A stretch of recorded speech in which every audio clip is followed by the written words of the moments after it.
welcome. It is time once again for CU Immigration here on WRFU LP Urbana, 104.5 FM. I will be your host for this evening. My name is Mr. Garza, and I'm here to let you know that WRFU is an open forum for the Urbana-Champaign community. Ouch.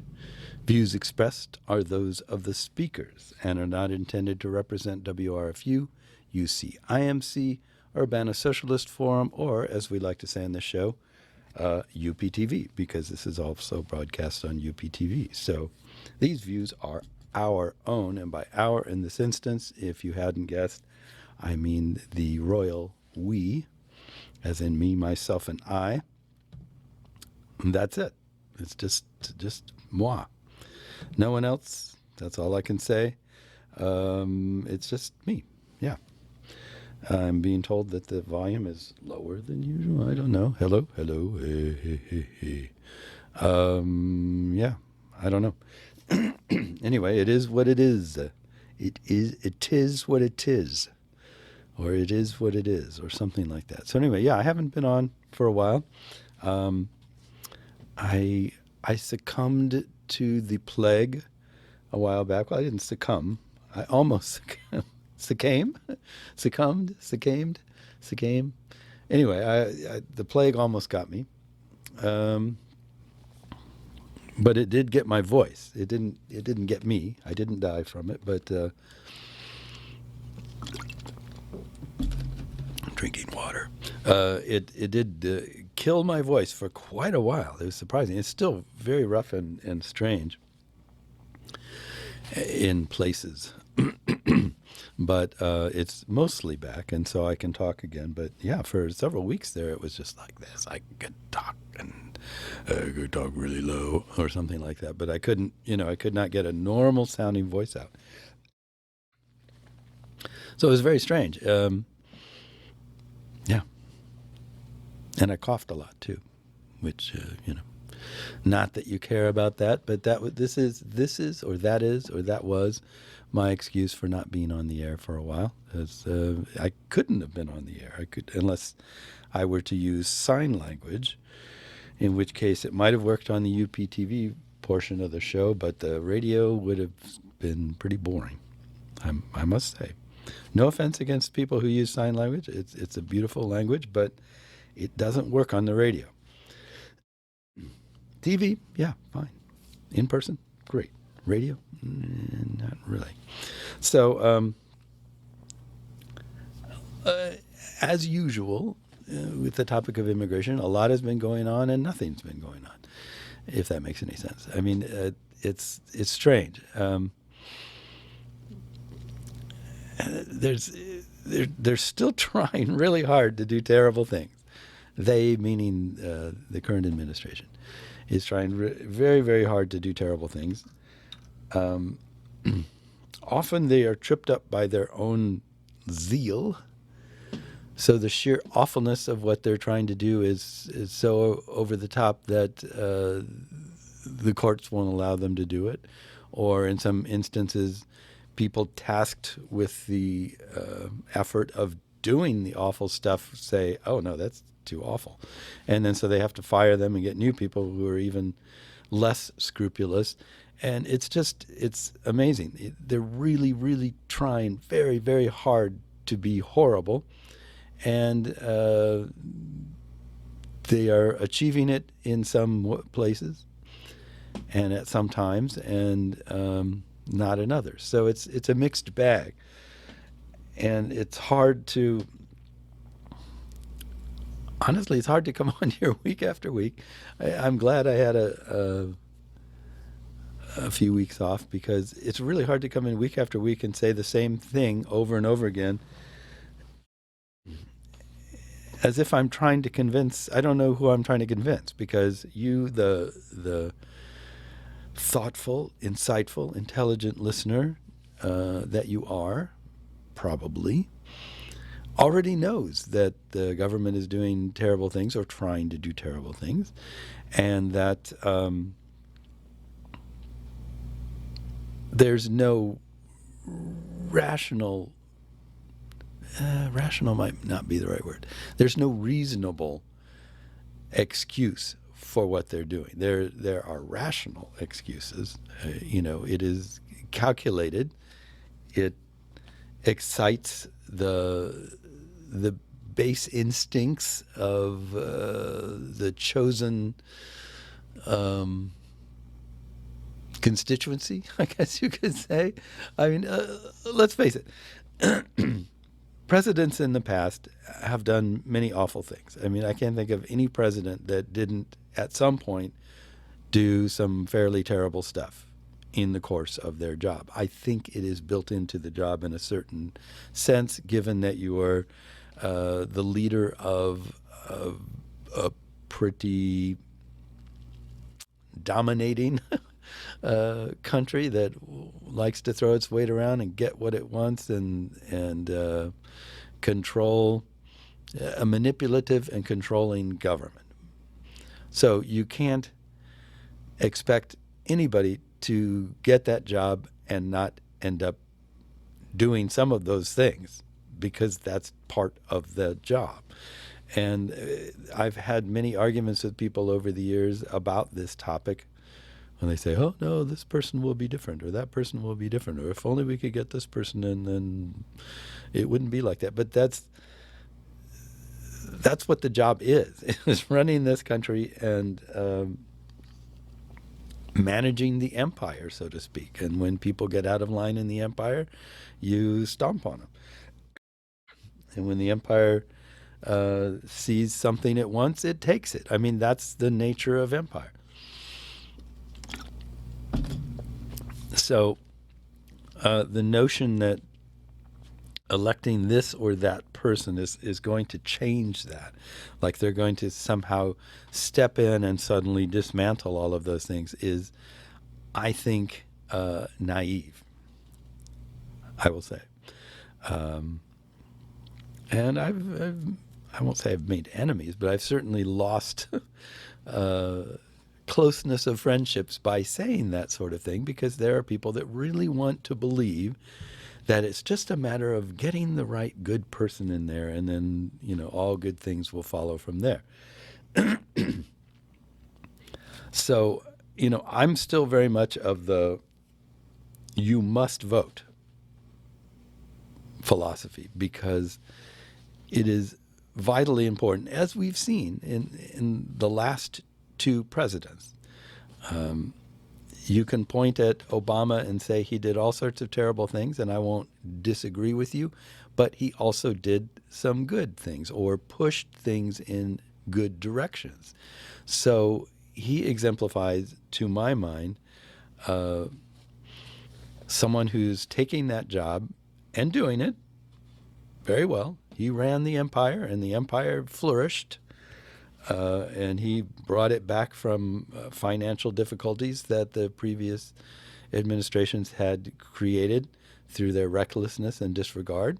And he did all of this whilst fighting the Republican Party, who basically decided from the very beginning they were not going to go along with anything. So I would say, as leader of the empire, he did an excellent job as leader of the empire. And he also was should I say, moral enough, if I can use that term, person to try to push for some things that were very important, along with running the empire and, ordering people to be murdered overseas, and immigrants rounded up and sent home. I mean, he did all the usual terrible stuff that presidents always do, and he did some good things as well. So if you compare that to the current administration, where it's like, I cannot think of a single thing that Trump has done that I would say was a good thing. Not even accidentally. I don't think he's even accidentally done a good thing. He's pretty much trashed and destroyed and pushed in the worst possible direction that you can imagine. And if you just look at those two presidents, I would far rather be sitting here still complaining about Obama, deporter-in-chief, and all that sort of thing, than I would with the current situation, that I would do what I am having to do. So voting is extremely important, and you must do it because it is a calculated thing to do.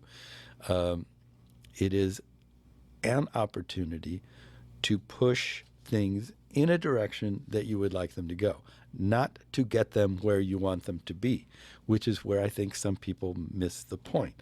They look at voting and go, "Oh, well, I will never have the my dream candidate elected, so why bother?" There's no possible way that anyone that I would want to have leading the country can be elected, so I will not bother to do it at all, which is just stupid. It's like saying, I don't know, if your boat is sinking and you go, "Oh, well, I could bail out water, but there's no way it's going to keep us from,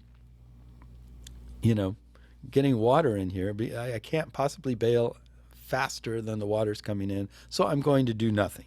Well, okay, then you will drown really quickly, instead of maybe you can keep going well enough to last long enough to be rescued or something. I mean, it's like voting is a strategic thing to do. I know we're nowhere near any election, so I shouldn't be talking about this right now, but I just bring it up because I've had several weeks to think about the current administration and the current situation we're in, and to worry. I actually at times find myself laying awake at night going, we're doomed. There's nothing, we can't do anything. There's just the forces of evil have overpowered us. So, it's really serious stuff, and we're really in terrible shape, and it is getting worse daily. And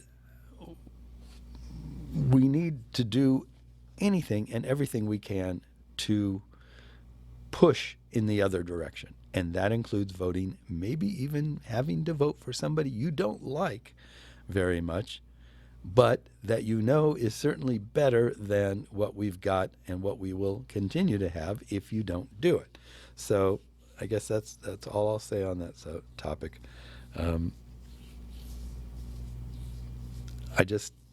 I wish more people would understand that just because it's not affecting you at this moment doesn't mean that there aren't things going on that you really need to care about. The fact that we're so blasé about the climate, for example, we just go, "Oh, well, yeah. People just don't want to do anything about it." Well, we should be doing something about it right now. We're witnessing every day the destruction of our environment. There's so many things going on that are really important that we are losing opportunities to possibly make a difference. We may be getting past the point where anything we do is going to help. That's seriously messed up, and that is something we really have to think about. And I'm not saying you should be laying awake at night worrying about these things like I sometimes do, but I am saying that you really need to care, and you really need to act if you can. If an opportunity arises for you to do so, you should act in some way. You don't have to go out and carry a sign. You don't have to go out and throw rocks through windows or whatever if that's not something that you are up to doing. But at least register to vote and vote and get rid of these people that are in power right now. They need to go away. So, having said that, I will begin reading some news bits here. The first article, surprisingly enough, is Trump's immigration plan. And it's entitled, "How Trump's New Immigration Plan Could Hurt the Economy." And I know, before you even say it, I can hear you thinking, why is it always immigrants in the economy? Why is it economy? Why can't we welcome people for being people? Why does it have to be in our financial interest to do so? Well, it doesn't have to be in our financial interest to do so, but it is an argument that, if properly executed, can convince some people who are squishy on the topic, who don't seem to understand that immigrants are people and that they are friends we haven't met yet, and things like that, who don't have that thought in mind, who are selfish and who are looking out for number one. If you can convince them that to do things differently, then you can at least push laws. See, this gets back to my whole voting thing. You can't, you can rarely, I won't say you can't because that's defeatist, but one can rarely push things to where they're supposed to be all in one shove, especially when you've got a lot of people pushing all at once in different directions for different reasons.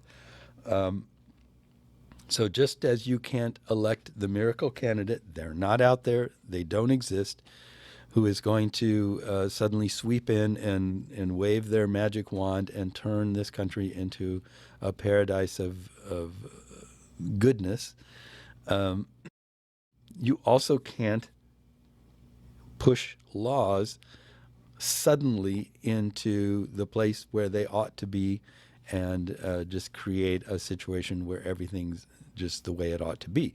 But you can push things in a righter direction. If you keep pushing in the direction of justice and humanity and I don't know, goodness, love, peace, all those hippie sounding things. If you push in that direction, then you're going to at least apply pressure on the right side of this against the forces that are going the other way.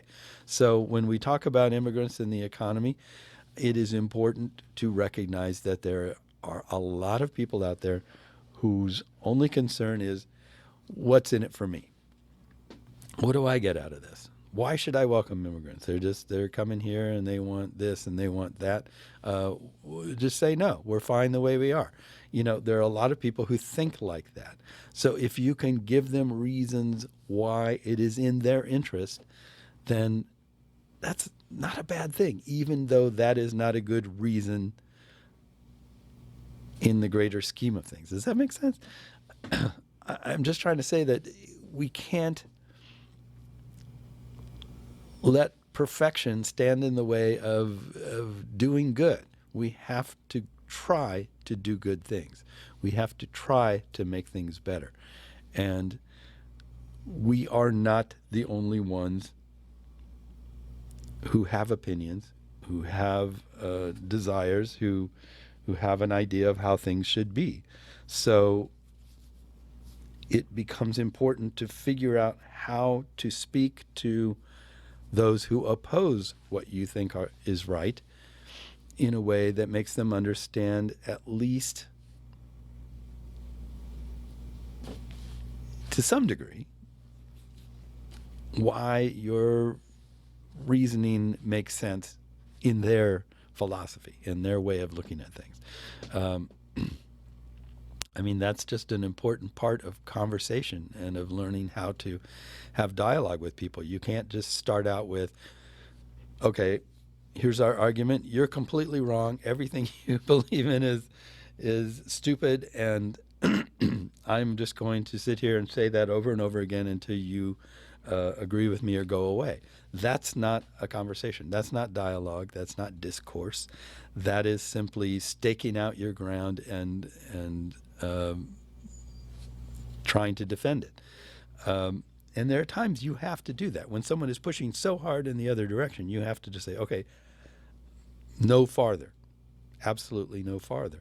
And I totally agree with that. But at least assuming that we can start things going in a more correct direction, then we have to be prepared to argue for our principles, and in a way that can speak to those who have a differing set of principles, basically. Okay, so I'm just going to get back to the article. My nose itches. I'm very dry in here. I'm sitting here scratching my face. Okay. That's for the radio audience who can't see that I'm sitting here scratching my face. Otherwise, the TV audience is going, why doesn't that guy just Cut it out. Start talking. Okay, so this, again, back to the story, was how Trump's new immigration plan could hurt the economy. Last week, the White House announced the outlines of a plan that would revamp the country's legal immigration system, cutting back family-based immigration in favor of merit-based immigration. Under that system, the U.S. would prioritize high-skilled immigrants with college degrees who speak English fluently over immigrants with immediate relatives in the U.S. Trump and his advisors claim that such a system, which is similar to the one in Canada, is simply about merit, the idea that high-skilled immigrants contribute the most to society. But even if you ignore the racist undertones of that idea, the plan is flawed even based on pure economics. So this is where we get into the argument. The U.S. economy needs low-skilled immigrants much more than high-skilled immigrants.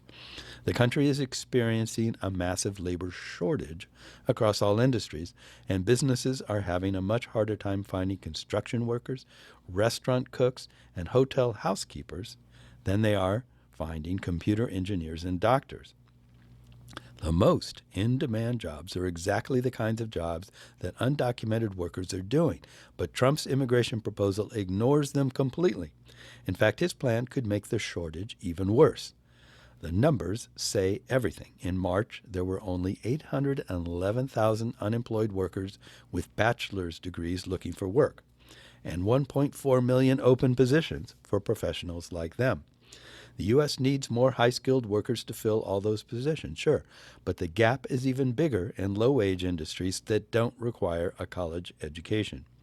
There were more than 2.1 million open positions for low-skilled workers in March, but only 1.2 million people without college degrees looking for work.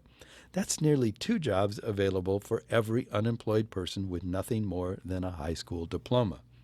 In that sense, low-skilled immigrants are the ones who could contribute the most to the U.S. economy.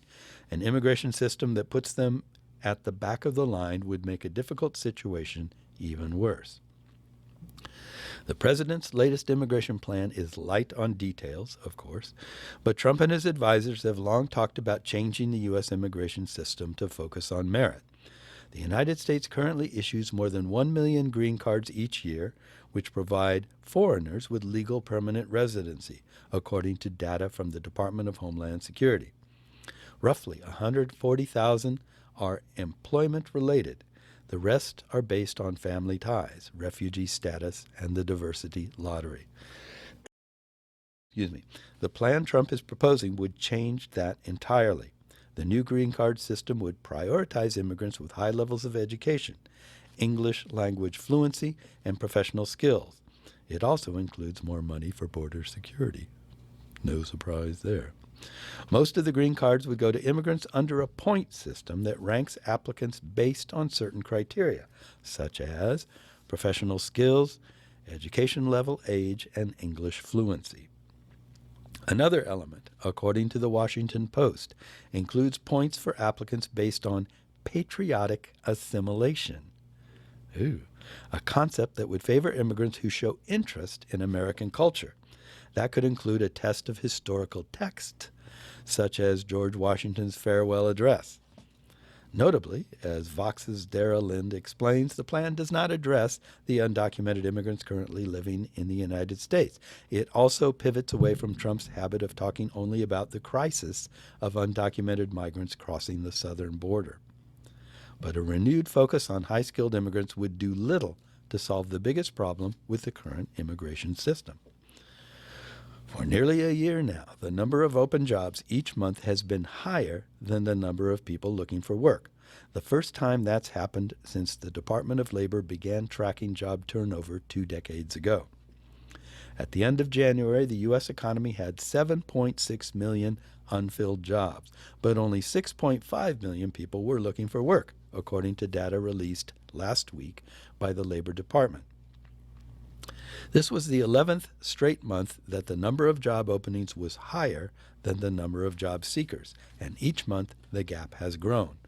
For 2 decades, there have been more available workers than available jobs. That changed last year. Employers have been complaining about a shortage of skilled workers in recent years, particularly workers with advanced degrees in STEM, science, technology, engineering, and math fields. Nearly every industry now has a labor shortage, but here's the twist. Employers are having a harder time filling blue-collar positions than professional positions that require a college education. The hardest to find workers are no longer computer engineers. They are home healthcare aides, restaurant workers, and hotel staff. The shift is happening because more and more Americans are going to college and taking professional jobs, while working-class baby boomers are retiring en masse. This means that for once, low-skilled workers have the most leverage in the current labor market. There's no better time for working-class Americans to demand better wages, benefits, schedules, and work conditions. It also means immigration reform is more urgent than ever. In order to fill all the open jobs and keep the economy growing, Congress will need to allow more low-skilled immigrants to work. Trump's immigration plan does the opposite. The new labor market data shows a lot of unfilled jobs that require college degrees, about 1 million in the professional business service sector. That includes lawyers, consultants, and computer programmers. But there are even more open jobs that don't require that much education, including retail, hotel, and restaurant jobs. There's also high demand for home health aides to care for aging baby boomers. These are the kind of jobs that low-skilled immigrants, often from Latin America, have long helped fill. But Trump's restrictions on immigration threaten to make the labor shortage worse. Since taking office, his administration has tried to scale back nearly every avenue of legal immigration, ignoring the high demand for unskilled immigrant workers, even at his own golf clubs. Back in 2017, the Wall Street Journal's editorial board warned Trump that his restrictions on immigration could hurt the economy. Quote, "If President Trump wants employers to produce and build more in America, the U.S. will need to improve education and skills in manufacturing and IT. But the economy will also need more foreign workers and better guest worker programs to bring them in legally," the newspaper said in March 2017. Darrell West, an expert on technology and public policy at the Brookings Institution think tank in Washington, pointed out in 2013 that the U.S. economy would suffer if Congress didn't overhaul the immigration system. America's immigration system is not designed for today's economy and remains largely unchanged since 1965. In fact, the approximately 1 million green cards given out by the U.S. in 2011, around 139,000, or 13%, were given out for economic reasons, a number far too small to meet the needs of the world's largest economy. Providing more work visas for skilled and unskilled immigrants seems like an obvious solution to ease the labor shortage, but it is also the one solution Trump refuses to adopt. Instead, he would rather let businesses continue using undocumented immigrants, who are more vulnerable to exploitation and wage theft, including those his company has hired for decades. It's no surprise that his immigration proposal doesn't include a provision requiring businesses to adopt the E-Verify system, which would allow employers to fingerprint new hires or find out if they have a valid Social Security number on file with the federal government. Trump almost certainly knows that E-Verify would make it much harder for businesses, including his own,